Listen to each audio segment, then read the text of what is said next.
आदरणीय भाई वैद्य यांच्या स्मृतीला मी प्रथम अभिवादन करते. भाई वैद्यांच्या नावाने पुरस्कृत केलं जाणं हा खरंच मोठा सन्मान आहे. या निमित्ताने उपस्थित असलेले डॉक्टर अभिजित वैद्य, भाई वैद्यांचा आणि माझा त्यांच्या आयुष्याच्या खूप उशिरा भेट झाली. प्रत्यक्ष भेट ऐकून माहिती होतं आणि ती भेट झाली. ते आमचे मित्र सुगावा प्रकाशनाचे प्रकाशक विलास वाघ आणि मूळचे इथे असलेले पण नंतर विलास वाघांच्या परिवारामध्ये गेलेली उषा वाघ यांच्यामुळे माझा भाईंशी पहिल्यांदा परिचय झाला.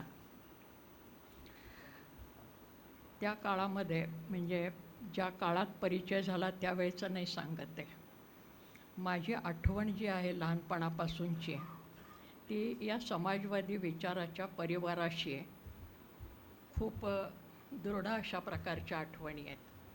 आणि म्हणून डॉक्टर अभिजितचं लहानपण गेलं ते ह्या वातावरणामध्ये सगळ्या गेलेलं असं. काँग्रेसमध्ये त्यावेळा काळात खूप खळबळी चाललेल्या होत्या आणि स्वातंत्र्यपूर्व काळामध्ये सर्वसामान्य माणसांच्यामध्ये जनजागरण करणं या हेतूसाठी ही मंडळी काम करत असतात. पुण्याला मी जिथे राहत होते तो शनिवार पेठेमधला सिद्धेश्वर शास्त्री चित्रावांचा वाडा. तर भाई वैद्य आणि नलिनीताई वैद्य यांच्या विवाहाचं वर्णन केलेलं आहे. त्यांनी मला पुस्तक दिलं आहे. हे आत्ता इथे जे दिलं आहे नाव मोठं छान आहे, भाई बंध नाही, कारण भाईबंध म्हणलं की ते भाऊबंदकी येते त्याच्यामध्ये. तर हा बंध आहे, जोडणारा आहे, तोडणारा नाही. भाऊबंदकी तोडणारी असते, हे जोडणारे आहेत. तर भाईंच्या म्हणजे भाई वैद्यांच्यामुळे जी माणसं जोडली गेली, ज्या संघटना जोडल्या गेल्या, ज्या विचारधारा जोडल्या गेल्या आणि हा परिवार मोठा होत गेला त्याचं वर्णन निरनिराळ्या लेखकांनी त्याच्यामध्ये केलेलं आहे. आणि त्यामध्ये भाईंच्या लग्नाचा जो काही छोटासा उल्लेख केलेला आहे की अतिशय साधेपणाने लग्न झालं, कारण तो काळ असा होता की साधेपणा हे महत्त्वाचं मूल्य होतं सगळीकडे जगण्यामध्ये. आणि ग्रामीण भागापासून अगदी शहरी भागापर्यंतही आजही आपण जो अगदी खूप मोठा शहरी नागरिक म्हणतो तो नागरिकही फार श्रीमंतीने जगतो आहे असं वाटावं असं त्यावेळचं वातावरण होतं. आणि आपण सगळे म्हणजे आमच्यापैकी माझ्या परिस्थितीतले किंवा माझ्या वयोमानाचे जे थोडेफार आसपासचे लोक आहेत त्यांना त्याची जाणीव असेल. तर त्या लग्नाचं वर्णन करत असताना त्यांनी केले अतिशय साधेपणाने नोंदणी पद्धतीने ते लग्न झालं. ते कसं झालं असेल त्याचं चित्र माझ्या डोळ्यासमोर उभं राहिलं. त्या काळामध्ये ज्यांचा परिणाम ह्या लोकांच्यावर होता त्यापैकी जयप्रकाश नारायण होते, म्हणजे भाई वैद्यांच्या पिढीवर ज्यांचा परिणाम झालेला होता अशी सगळी मंडळी होती. आणि त्याच्यामध्ये जयप्रकाश नारायणांची जी चळवळ झालेली होती त्या चळवळीतले काही साक्षीदार आपण असतो. संपूर्ण क्रांतीची चळवळ असं तिला म्हटलं जातं किंवा सांस्कृतिक क्रांतीची चळवळ म्हटलं जातं. तर भाई वैद्य हे अशा काळामध्ये जगत होते आणि ते जगत असताना त्यांच्यासमोर जे आदर्श होते त्या आदर्शांच्यामध्ये एक आत्ताच सांगितलं तसं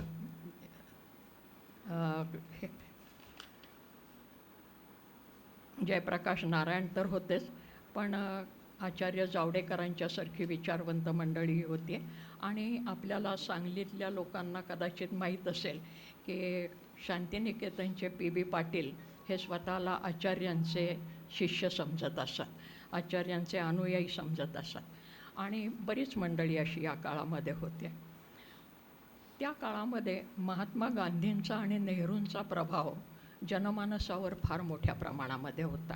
एकीकडे कोणाला काढा करून देत असत, कोणाची तब्येत बरी नाही, कोणाला डोकं दुखतं आहे त्याच्या डोक्याला सुंठ घालायची का म्हणून एकीकडे सुंठ उगाळत असत. एखादी आई किंवा गृहिणी करणार नाही असं साने गुरुजी त्या मुलांचं करत असत. ते दृश्य माझ्या डोळ्यासमोर त्या वातावरणामध्ये गेल्यावर उभं राहिलं. हे अशासाठी सांगते की तो काळ भाईवैद्यांच्यावर जे संस्कार झाले असतील ते कसे संस्कार झाले असतील, आणि जी पराकोटीची त्यागवृत्ती जी असते ती त्यागवृत्ती कशी आली असेल. हे जात्यावरच्या ओव्यात जसं होतं त्या ओव्याच्या शाहीर मंडळी जी होती, राष्ट्रसेवा दलामध्ये तर हे करतच होते, परंतु इतर ठिकाणीसुद्धा शाहिरांच्या गीतांच्यामधनं टिळक, गांधी, नेहरू हे फार मोठ्या प्रमाणावर येत होते. आणि त्या खुनाचं वर्णन कसं केलेलं आहे त्याने, की तो समोर आला नथुराम आणि त्यांनी गोळ्या झाडायला सुरुवात केली. आणि त्या कशा झाडल्या, धडाधड सुटल्या तिनं गोळ्या. गोळ्यांचे बारं फाडाफाडा उडती जरा जरा येते परापारा, गेला गेला महात्मा गेला. आणि मग हे सगळं वर्णन करून झाल्यानंतर शेवटी तो शाहीर म्हणतो, ते आजच्या दृष्टीने सुद्धा महत्त्वाचं आहे म्हणून सांगते, पोवाडा माझा पाठ आहे हे दाखवण्यासाठी नाही. तर आजच्या संदर्भामध्ये तो कवी शेवटी म्हणतोय, शाहीर म्हणतोय, अरे नथुराम तू मूर्ख मूर्ख रे सांगूया त्याला, गांधीजी का मरून जातील भ्रम झाला तुझला. म्हणून आज जे सारखं आपण व्हॉट्सअपवर आणि फेसबुकवर पाहतो, गांधी मरते नाही, गांधी हर एक के मन में जिंदा रहते हैं. गांधींचा खून झाला तो काळ मी पुण्यामध्ये होते, महात्माजी गेले आणि प्रसिद्ध काय, त्यांची काठी. आजसुद्धा महात्माजींचं सिम्बॉल म्हणून दाखवत असताना, प्रतीक म्हणून दाखवत असताना काय दाखवतात, चष्मा आणि काठी. चेहरा वगैरे काही नसलं तरी चालतं, प्रतीक. तर ती काठी, त्या काठीला काय वाटलं असेल महात्मा गांधी गेल्यानंतर, याचं वर्णन कवी करतो. म्हणजे कवी जणू काही ती काठी होतं. आणि ती कविता आमच्या आईसारख्या अनेक बायकांना त्यावेळेला पाठ होती. महात्माजींची पूज्य काठी असेही, निराधार झाली उभी एक ठाई, तिला नाही आधार आता कोणाचा, कशाचा आता स्पर्शही बापूजींचा. प्रभू प्रार्थने गुंतले दोन्ही हात, कारण बापूजींचे हात कायम जोडलेले असायचे. प्रभू प्रार्थने गुंतले दोन्ही हात, म्हणून आता नाही राहिलीही निवांत. हिला हिंडविले दिशादाही संगे, अहिंसा हिला शिकविली घोर मार्गे. आणि कवी शेवटी सांगतो, तुझ्या ज्या सख्या त्यासही हेच सांग. काठी मारण्यासाठी नाही आहे, कशासाठी आहे, तुझ्या ज्या सख्या, काठीला म्हणतोय, तुझ्या ज्या सख्या त्यासही हेच सांग, ध्वजाने तिरंगी तया भूषवी. सामान्य माणसाच्या मनामध्ये ज्या प्रतिक्रिया उमटत होत्या, कवींच्या, लेखकांच्या मनामध्ये, याचा एक खरं म्हणजे मागोवा घ्यायला पाहिजे.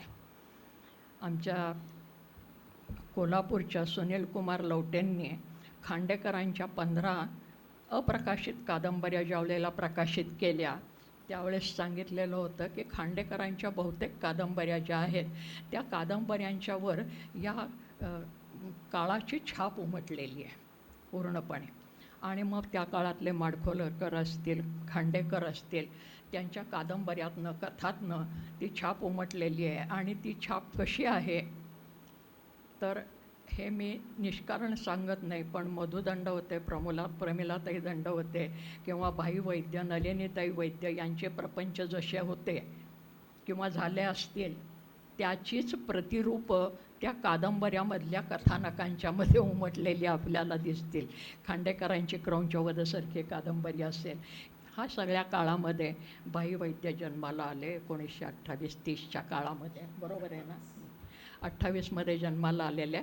त्यांचं जन्मगाव जे होतं ते सोनगाव नावाचं भोर तालुक्यातलं पुणे जिल्ह्यामधलं गाव होतं. तिथे ते जन्माला आले. आणि त्या काळामध्ये जसं अर्ध ग्रामीण अर्ध शहरी वातावरणामध्ये मुलांचं शिक्षण व्हायचं, तसं त्यांचंही शिक्षण झालं. भोवताले निरनिराळ्या जाती जमातीची मुलं असायची आणि त्याच्यामध्ये ते शिकत गेले. त्याच्यानंतर पुढे काही विचारवंतांची छाप त्यांच्यावर पडत गेली. त्याच्यामध्ये जयप्रकाश नारायण होते, राम मनोहर लोहिया राम मनोहर लोहिया हा माझ्या दृष्टीने एक अतिशय विलक्षण विचारवंत माणूस होता की ज्याचं परत आज पुनर्मूल्यांकन होण्याची गरज आहे. आणि विशेषतः स्त्रियांच्या आणखीन शिक्षणाच्या चळवळीतल्या लोकांनी पुन्हा एकदा लोहिया जरा नीट वाचले पाहिजेत असं मला वाटतं. की हा माणूस असा होता की एकीकडे तो परंपरेचंही आकलन करत होता आणि दुसरीकडे परिवर्तनाचे मार्ग त्याच्यामधनं शोधत होता. म्हणजे शिव ही देवता कशी निर्माण झाली, विष्णू ही देवता कशी निर्माण झाली याचा सांस्कृतिक शोध घेत होता, ऐतिहासिक शोध घेत होता, सामाजिक दांडोळा घेत होता आणि त्याच वेळेला ही क्रांतीची पावलं जी आहेत ती कुठल्या दिशेने जात आहेत याचाही अंदाज घेत होता. तेव्हा लोहिया एस.एम. जोशी यांच्या नेतृत्वाखाली सोशलिस्ट फोरम नावाची संस्था स्थापन झालेली होती. 46मध्ये काँग्रेस सोशलिस्ट पार्टीही झाली. म्हणजे स्वातंत्र्यपूर्व काळातल्याच सगळ्या गोष्टी आहेत या. आणि त्याचे सदस्य बाई वैद्य झाले. आणि मग तिथपासून खऱ्या अर्थाने त्यांच्या राजकीय जीवनाला प्रारंभ झाला असं म्हणायला हरकत नाही. तोपर्यंत सामाजिक चळवळीत वगैरे ते होते. 74मध्ये पुण्याला महानगरपालिकेची निवडणूक झाली आणि महानगरपालिकेच्या निवडणुकीमध्ये ते निवडून आले आणि महापौरही झाले. म्हणजे एकीकडे नागरी प्रशासनाचं जे कार्य आहे तेही माहीत झालं, एकीकडे राजकीय विचारधारा ज्या आहेत त्याचाही ते मागोवा घेत होते. आणखीन ते ज्यावेळेला हे गृहराज्यमंत्री झाले, कारण मग दरम्यानच्या काळामध्ये आणखीन बऱ्याच उलथापालथी झाल्या ज्या आपल्याला माहिती असतील. की आमचे शरदराव पवार हे इंदिरा गांधींच्या काँग्रेसमधनं बाहेर पडले आणि पुरोगामी लोकदल नावाची एक संस्था त्यांनी स्थापन केली, पुलोद नावाची.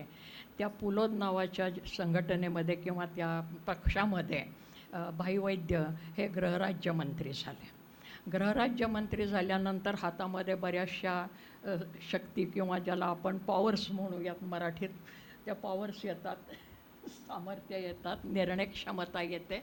आणि ती निर्णयक्षमता घेत असताना राज्यामधल्या पोलिसांचा गणवेश कसा असावा इथपासून त्यांनी लक्ष दिलं.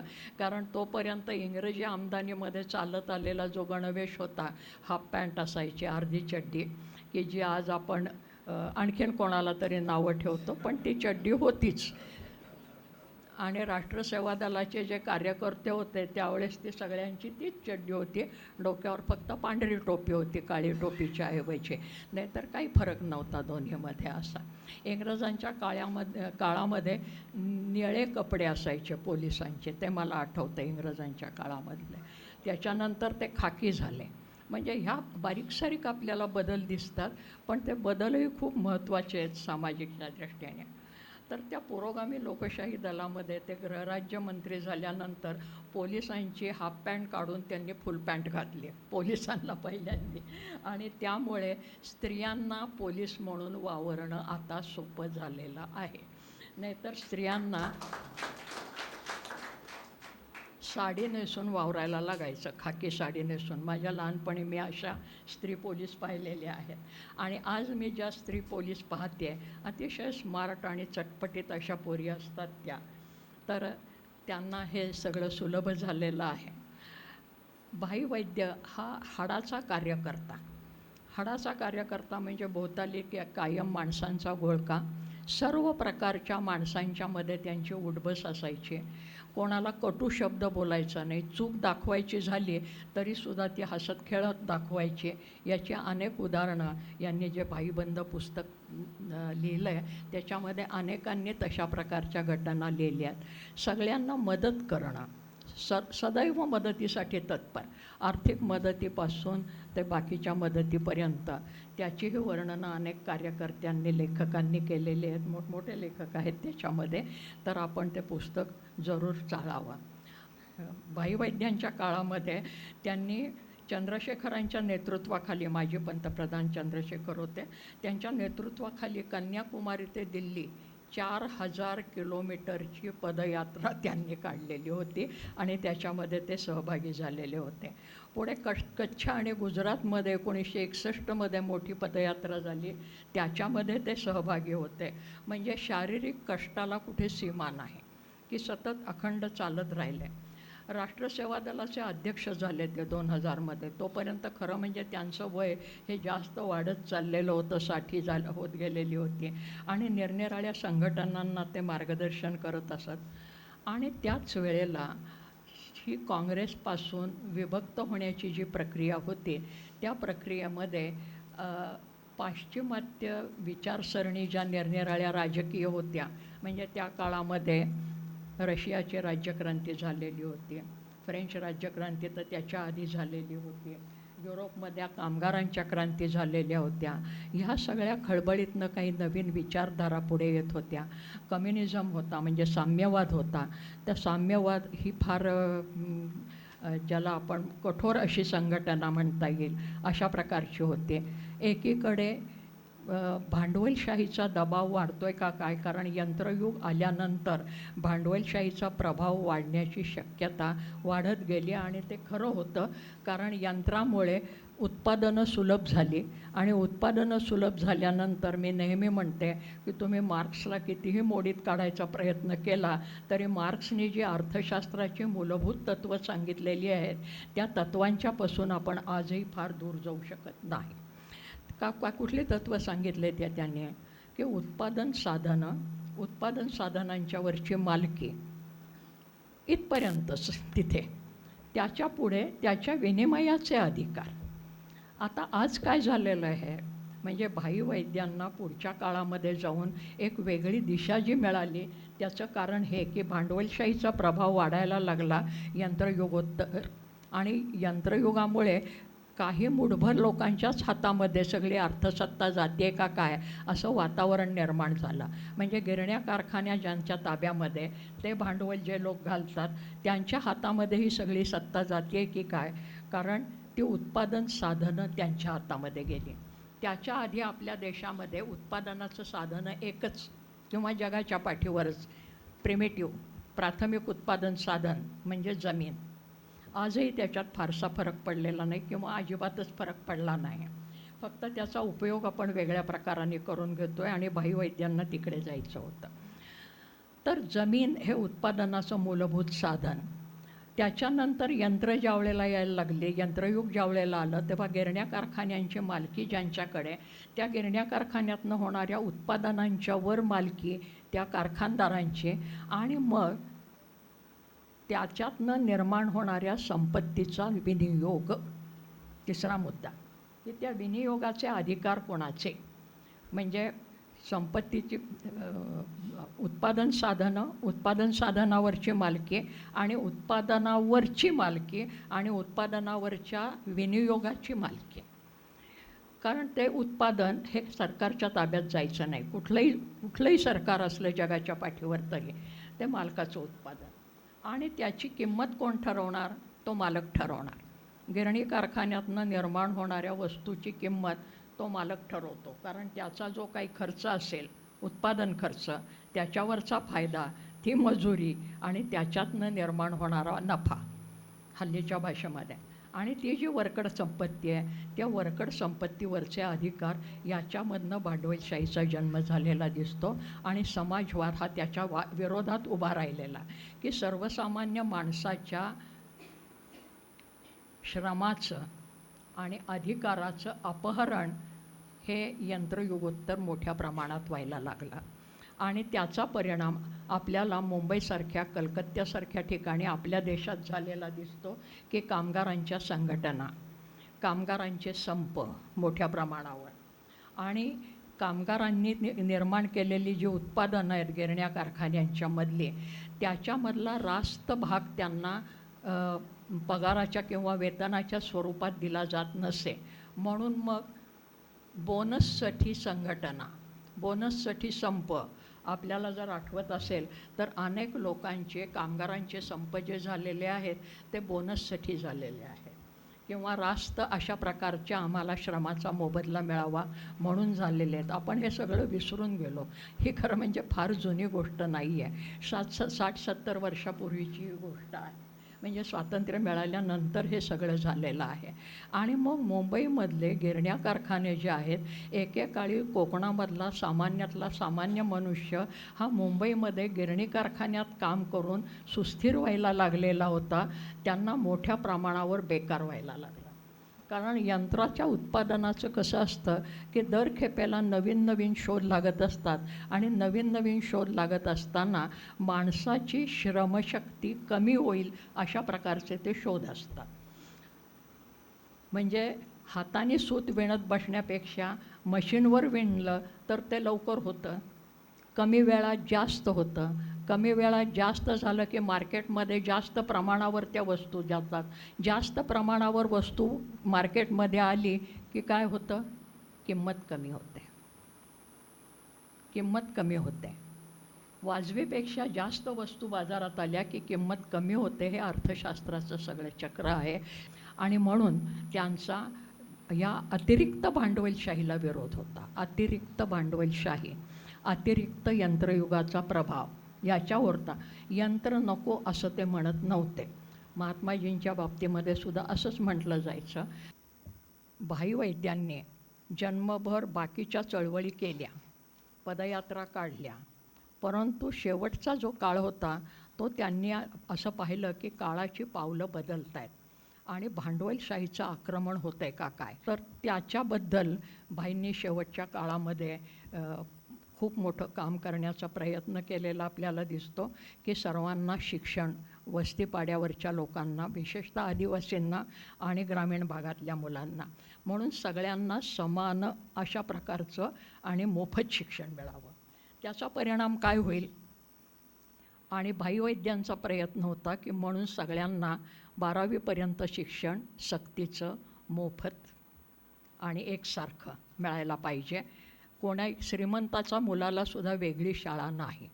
त्यामुळे सगळ्या शाळा या सुस्थितीत कशा राहतील हा त्यांचा महत्त्वाचा भाग होता. तेव्हा लोकशाही समाजवादी विचाराशी बांधिलकी म्हणजे नेमकं काय, तर ते कळावं म्हणून सांगते. या सगळ्या याच्यामध्ये शेतीकडे आणि जमिनीच्या मालकीकडे त्यांनी फार बारकाईने लक्ष दिलं. आणि आज आपण जी शेतीची अवस्था पाहतो की शेतकऱ्यांच्या जमिनी जबरदस्तीने हिरावल्या जातात. आज जर भाईवैद्य असते तर कदाचित त्यांनी फार वेगळी चळवळ उभी केली असती असं मला वाटतं. तेव्हा समाजवादी विचार ही नुसती राजकीय घोषणा नाही. सर्वसामान्य माणसाच्या हिताच्यासाठी काय काय आवश्यक आहे याचा बारकाव्याने विचार आणि आचार करण्याची ती एक यंत्रणा आहे, ती एक जीवनसरणी आहे. ती नुसती राजकीय विचारधारा नाही, तो एक जीवनप्रवाह आहे, ती एक जीवनसरणी आहे. आणि म्हणून त्यांचा हा प्रयत्न होता. म्हणून मग त्यांनी सत्याग्रह केले. सत्याग्रहामध्ये आता वयाच्या 88व्या वर्षी त्यांनी शालेय शिक्षण हक्कासाठी सत्याग्रह केला. स्वातंत्र्य मिळाल्यानंतर कितीतरी नंतर शेतकरी आंदोलनामध्ये तर ते राहिलेच कायम.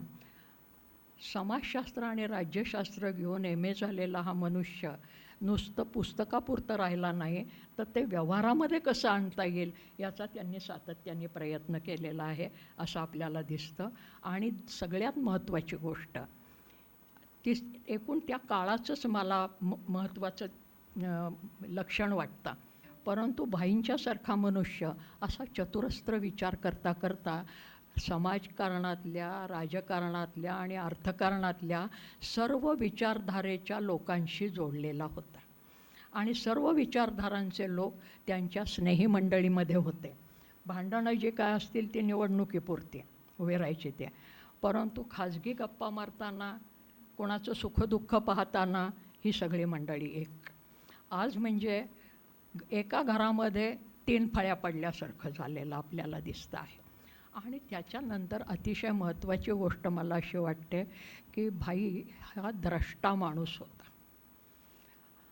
पुढचं भविष्यातलं खूप आधी ज्याला जाणवतं त्याला द्रष्टा असं म्हणतात. तसंच जर असा एकारलेपणा समाजामध्ये येत राहिला आणि भांडवलशाहीचं अनिर्बंध अशा प्रकारची जर वाढ होत राहिली तर काय होण्याची शक्यता आहे? तर आपली सत्ता टिकवण्यासाठी दुसऱ्याच कुठल्या तरी गोष्टींचा आधार घेतला जाण्याची शक्यता आहे, आणि ती म्हणजे धर्म नावाची गोष्ट, आणि धर्माच्या नावावर काहीही. आणि हे फक्त भारतातच नाही, हे आज परत आपल्याला दिसेल की जगामधल्या अनेक देशांच्यामध्ये आता हा एक प्रवाह येतो आहे सत्ताधाऱ्यांच्यामध्ये, की या सत्ताधाऱ्यांच्यामध्ये धर्माच्या पाठीमागे लोक जातात आणि धार्मिक गोष्टींच्या मागे जातात. असं म्हटलं की बाकीच्या सगळ्या जीवनावश्यक गोष्टींच्याकडे दुर्लक्ष होतं. मग त्याच्यामध्ये अन्न, वस्त्र, त्यांच्या शिक्षण, संगोपन आणि आरोग्य सगळ्यात महत्त्वाची गोष्ट, त्याच्याकडेही दुर्लक्ष होतं. तेव्हा भाई वैद्यांचा प्रयत्न असा होता की सामान्यातल्या सामान्य माणसांच्या या ज्या गरजा आहेत त्याच्यासाठी आधी माणूसच जागा झाला पाहिजे. आणि म्हणून भाईंचा विरोध हा जातीयतेलाही होता. कारण जातीयता ही परंपरेने आलेली आहे वगैरे सगळं ठीक आहे, ती जन्मजात असते हेही ठीक आहे, कारण आपल्याकडे जन्माने जात ठरते. मला माझी जात ठरवता येत नाही. एक वेळ नाव ठरवता येतं पण जात ठरवता येत नाही. आणि जमातवाद आला की संघर्ष अटळ असतो, की निरनिराळ्या जमाती एकमेकाच्या विरोधात उभ्या राहतात. मग त्या कधी धर्माच्या नावावर उभ्या राहतात, कधी जातीच्या नावावर. आणि भाई वैद्यांच्यासारखी माणसं ही त्याच्यासाठी फार मोठ्या प्रमाणावर झगडत आलेली आहेत.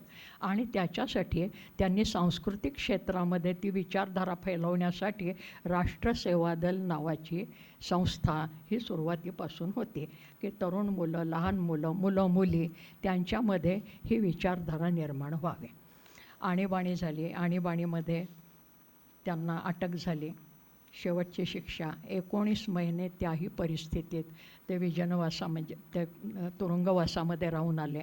आयुष्यामध्ये एकूण 25 वेळा त्यांना कारावासाची शिक्षा झाली आहे. आणि त्या काळातल्या अनेक नेत्यांना अशा प्रकारच्या शिक्षा झालेल्या होत्या. तेव्हा कितीतरी पातळ्यांवर आपल्याला भाईंच्या जीवनाचं विश्लेषण करता येईल.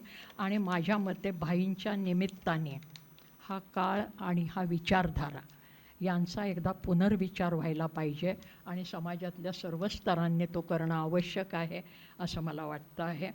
आणि या निमित्ताने भाईंच्या सर्व परिवाराने म्हणजे डॉक्टर अभिजित, त्यांचे कुटुंबीय, त्यांचा वैचारिक परिवार या सगळ्यांनी मिळून मला जे त्या प्रतीक म्हणून उभं केलेलं आहे त्याच्याबद्दल मी फक्त कृतज्ञताच व्यक्त करू शकते. कारण मी त्याच्या तुलनेने काही केलेलं नाही आहे. एक शिक्षक म्हणून, एक सामान्य व्यक्ती म्हणून मी प्रामाणिकपणाने जगत आलेली आहे. आणि आयुष्याच्या उत्तरायणाच्या टोकावर आता आपण सगळेजण ही स्वीकृती देत आहात, त्याचं एक समाधान फक्त मी व्यक्त करू शकते. आपल्या सगळ्यांच्याबद्दल कृतज्ञता व्यक्त करू शकते. आणि फक्त एवढंच म्हणू शकते की इथून पुढचा काळ सोपा नाही. तुकाराम बाबा म्हणाले होते तसं माझ्यासारख्याच आता काय फार बिघडत नाही, किती राहिलेत माहीत नाही. म्हणजे आमचे सुर्वे म्हणाले होते ना, किती राहिलेत डोईवर उन्हाळे माहीत नाही. डॉक्टरांना सुद्धा सांगता येत नाही तर बाकी कोण सांगणार? कारण भविष्यवेत्यांच्यावर काय आपला विश्वास नाही का हो काबरे? तर ते भविष्यवेत्यांच्यावर आपला विश्वास नाही, डॉक्टरवर आहे का? मग विचारा त्यांना. तर किती राहिले डोईवर उन्हाळे माहीत नाही. पण रात्रंदिना आम्हा युद्धाचा प्रसंग हे मात्र खरं आहे. सगळेच, तुम्ही कुणीही असा, स्त्री असा, पुरुष असा, उच्च असा, नीच असा, श्रीमंत असा, गरीब असा, कारण भोवतालचं वातावरण अस्वस्थ करणारं आहे. फक्त आपल्या देशातलं नाही, फक्त आपल्या जाती जमातीतलं नाही, जगाच्या पाठीवरच. रात्रंदिना आम्हा युद्धाचा प्रसंग अंतर्बाह्य जग आणि मन, म्हणजे जगाशीही संघर्ष करायचा आहे आणि स्वतःच्या मनाशीही संघर्ष करायचा आहे की मला नेमकं काय पाहिजे, मी कुठे आहे आणि मला कुठे जायचं आहे. मला असं वाटतं की मला जे वाटतं ते मी आपल्यासमोर मांडण्याचा प्रयत्न केला. बाईंच्या परिवाराला मी मनापासून धन्यवाद देते सगळ्यांना. आणि आपण इतका वेळ माझी मास्तरकी ऐकून घेतलीत याबद्दल. वर्गात पोरं राहत नाहीत हो सध्या, ही मास्तरांची तक्रार आहे. तर तरीही आपण ऐकून घेतलं, मनापासून धन्यवाद.